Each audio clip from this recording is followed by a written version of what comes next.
الاربع حاجات دول كده حققنا نتائج ممتازه في نزول الوزن، وكل المنتجات دي اورجانيك. تعالوا نعرف ليه مجموعه الاعشاب الاورجانيك بتاعت ليفز محققه نتائج رهيبه في نزول الوزن. اول حاجه معانا البقدونس والكرفس والهندباء، وده ممتاز ان هو يطرد الميه المتخزنه من الجسم.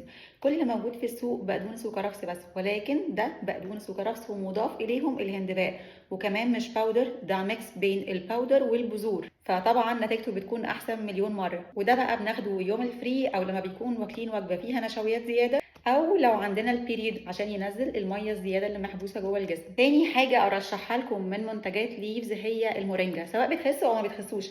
المورينجا مليانه عناصر غذائيه كتير جدا جسمك بيحتاجها، بتزود معدل الحرق وبتخلي تركيزك احلى وبشرتك احسن وشعرك اطول، وده لانها بتوصل اكسجين بكميه محترمه لكل اعضاء الجسم، فبالتالي كل عضو بيعمل بكفاءه. الشعر يطول، البشره تحلو، الحرق يزيد، وممتازه لو عندك انيميا او نقص في مخزون الحديد. لو بتخسي هتشربي كوبايه واحده في اليوم. نيجي بقى لكينج سد الشهيه، الصمغ العربي السوداني، وده ممتاز في سد الشهيه. بناخده على الريق الصبح اول ما نصحى من النوم، بيدخل يغلف المعده ويحسن الهضم، وعلى فكره مفيد جدا كمان لجرثومه المعده. نيجي بقى للبذور الاورجانيك. بذور الشيا عندنا ممتازه لانها اورجانيك 100%، فبتدخل تملى كده مساحه في المعده، فبتحس ان انت او بتحسي ان انت شبعانه طول الوقت. بلس ان هي بتنظم حركه الهضم ومليانه اوميجا 3، ممتازه يا جماعه، مختلفه عن اي بذور شيا موجوده في الماركت. دلوقتي تقدروا تطلبوهم من خلال الويب سايت.